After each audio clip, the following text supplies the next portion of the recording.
বাইতুল্লাহ আদম আলাইহিস সালাম নির্মাণ করার পরে নূহ আলাইহিস সালামের জামানায় গিয়ে এই বাইতুল্লাহটা বালুর নিচে চাপা পড়ে যায়।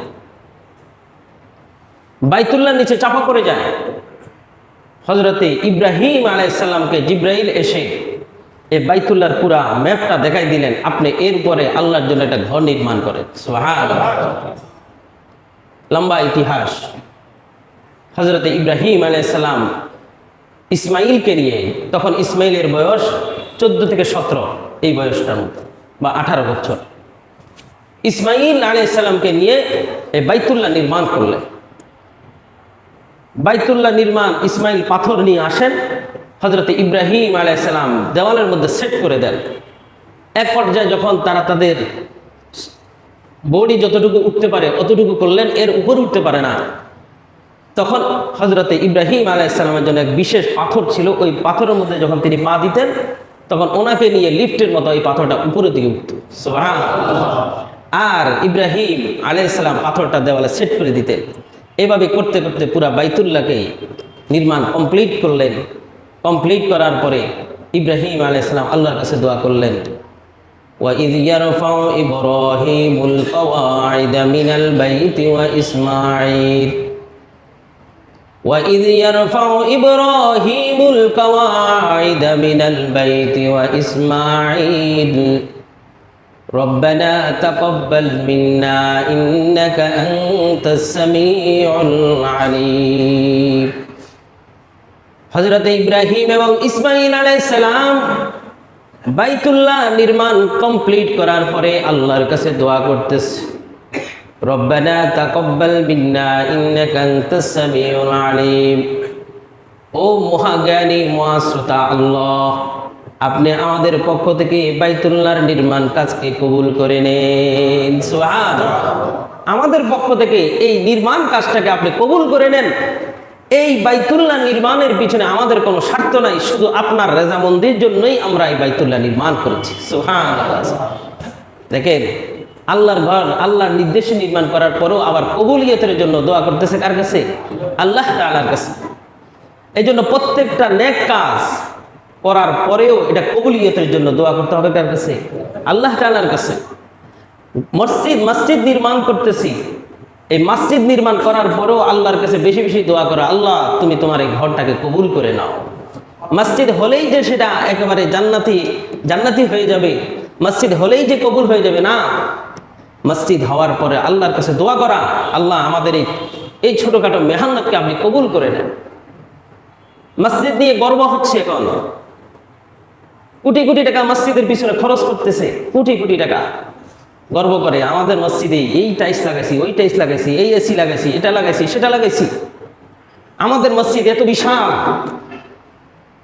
অথচ ফজরের নামাজের মধ্যে 2 কাতার মুসল্লি হয় না। এই মসজিদের ভবন যেদিন থেকে পাকা হয়ে গেছে, মুসল্লি কাঁচা হয়ে যাচ্ছে দিন দিন। মুসল্লি পাকা হতে হবে, মসজিদ পাকা, মুসল্লি কাঁচা হলে চলবে না। নবীজির জামানায়, সাহাবায়ে কেরামের জামানায় মসজিদ কাঁচা ছিল, কিন্তু মুসল্লি ছিল পাকা। মসজিদে এসে জামাতের সাথে নামাজ আদায় করতো, শত বিপদ থাকলেও, মুসিবত থাকলেও, অসুস্থ থাকলেও, শত কাজ থাকলেও সব কাজকে বিরত রেখে মসজিদে এসে জামাতের সাথে নামাজ আদায় করত। কিন্তু আজকে মসজিদে জামাতের মধ্যে মুসল্লি নাই, নেক কাজে কোনো প্রতিযোগিতা নাই, গুনার প্রতিযোগিতা চলতেছে। কে কার থেকে কত বেশি গুনার আয়োজন করতে পারে, কে কার থেকে কত বেশি গুনার আয়োজন করতে পারে, এটা বড় আফসোস। হজের মৌসুম চলতেছে, যাদের উপর হজ ফরজ তারা হজ করব। এই হজ একটা মৃত্যুর একটা নমুনা, একটা মানুষ মারা যাওয়ার পরে সাদা কাপড়ের কাপড় পরে যেমনিভাবে সেই দুনিয়ার সব খবর থেকে বেখবর হয়ে যায়, একজন হাজী সাহেব যখন বাইতুল্লাহ হজ করতে যায় সাদা কাপড় পরিহিত অবস্থায় দুনিয়ার সব খবর বেখবর হয়ে যায়। কথা ঠিক কি না? এই হজের মৌসুমে সারা দুনিয়া থেকে আল্লাহর লক্ষ লক্ষ বান্দাবান্দিরা তাকবীর দিয়ে বাইতুল্লাহর কাছে যাচ্ছে। কারা হজ করবে? বলছিলাম ইব্রাহিম আলাইহিস সালাম বাইতুল্লাহ নির্মাণ করার পরে আল্লাহর কাছে দোয়া করলেন কবুলিয়তের জন্য।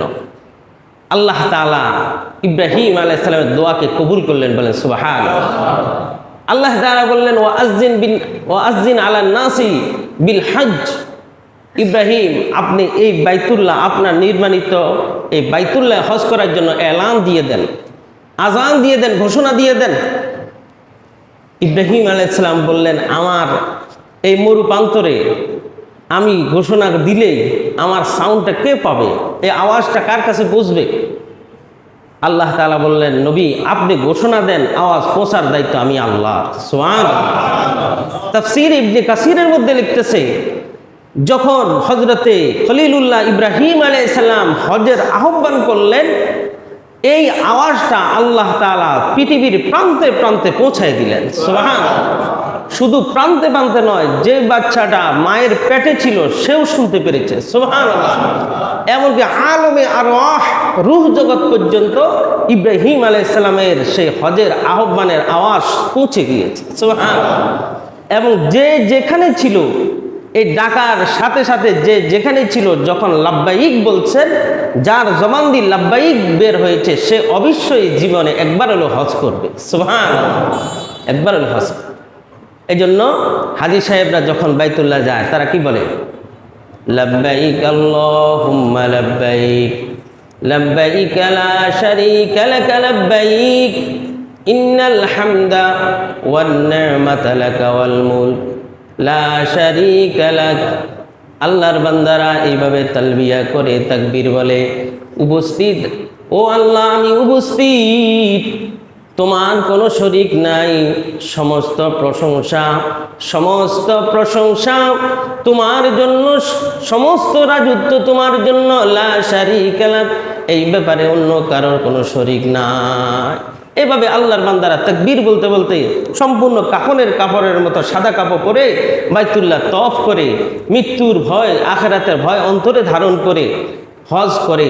এই হজ করার সাথে সাথে নবীজি বলেন যে ব্যক্তি হজ করলো আর তার হজটা হজ্জে মবরুর হলো, সে যেন নবজাতক শিশুর মতো নিষ্পাপ হয়ে গেল। সুবহানাল্লাহ। এবং হজ্জে মবরুরকারীর বিনিময় হলো আল হজ্জুল মবরুরু লাইসা লাহু জাযাউন ইল্লাল জান্নাহ। হজ্জে মবরুরকারীর একমাত্র বিনিময় হলো আল্লাহর জান্নাত। সুবহানাল্লাহ। হজ্জে মবরুর কাকে বলে?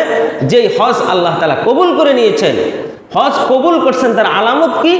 হজ কবুল করার আলামত হলো হজ করার পরে যদি হজ করার আগের অবস্থা পরিবর্তন হয়।